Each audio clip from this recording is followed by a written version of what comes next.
Hi everybody, I'm Bill Sanders and this is Watch Art Sci, the art and science of watch collection. Today what I want to do is talk about this Hermès watch, Slim Hermès GMT. And the way I found it, I was sort of poking around last year's 2020 Grand Prix winners and nominees, and this one came up, the Slim Hermès GMT. And it was in the complications category.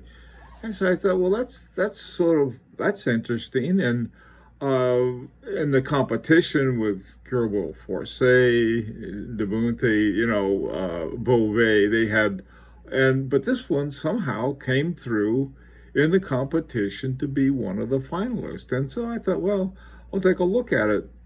And now the Slim Hermès, I've heard of before. I mean, there are a lot of those, and they have them in stainless steel and I think gold and platinum perhaps.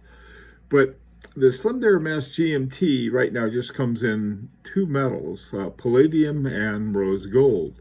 The palladium one is in sort of a black or gray, and the rose gold one has a blue dial. And so, looking at it, you have around 10 o'clock, you've got a little subdial for your second time zone. You have a little LNH there for local and home. Well, that's a night-day thing, so you don't call home at 3 o'clock in the morning. And then you have a little subdial at 6 o'clock for a hand date. And it's a nice little watch, and the prices were about 18,800, well, about 19,000, almost 20,000 for these, either one of them. And so for a gold watch or a palladium watch, that's pretty much what you would expect. I was hoping, and so are a lot of other reviewers, that they'd come out with these in stainless steel, but as far as I know, they haven't yet. Okay, so what's so special about this watch? Well, trying to figure out, how did this watch end up as one of the finalists in the complications?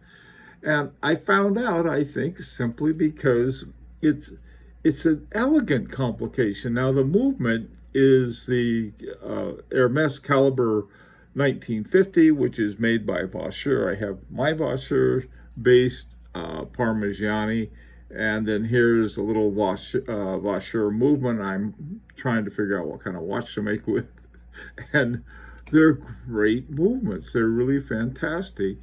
And so I thought, well, okay, but this is pretty much the H1 1950, or the H 1950, Hermès 1950, pretty much a off-the-shelf movement for Hermès, because they use it in a lot of things. And I looked a little further, and then I found this AGH 4141 by Agenhor.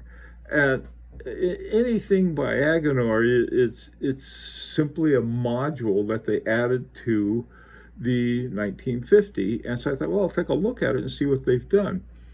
And the 4141 is why Agenhor and Jean-Marc Wiederreich, why they're geniuses. Everything brilliant I've ever encountered is coming up with a simple solution, an elegant solution to a very complex problem. We had the same thing when I was doing programming.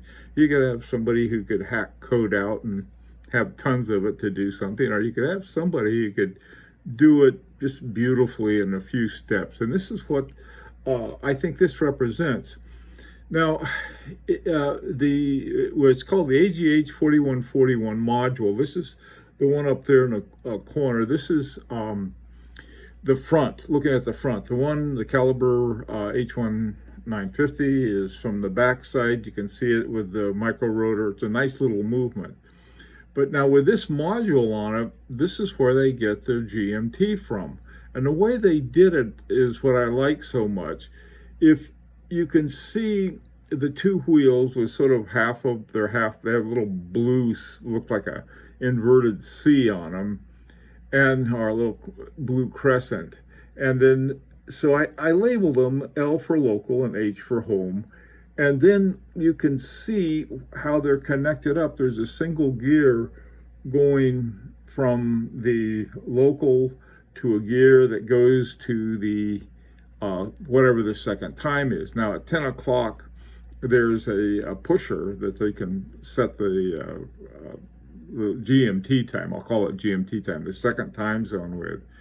And when they do that, they can set it so that if the dark blue on the L is, if it's night and you want to set it for night, you have the dark blue come up, and then if it's daytime, you have to turn it around and give it time to turn the right color.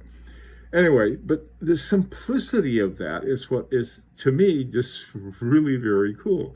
You can see that the two gearings that they have, the L for local and H for home, and how they're related to the two little dots on the dial. And what they do is that they give a lot of information without using up a great deal of space. I think it's really a beautiful thing. So I started looking for some of these, finding a good buy. There just aren't any.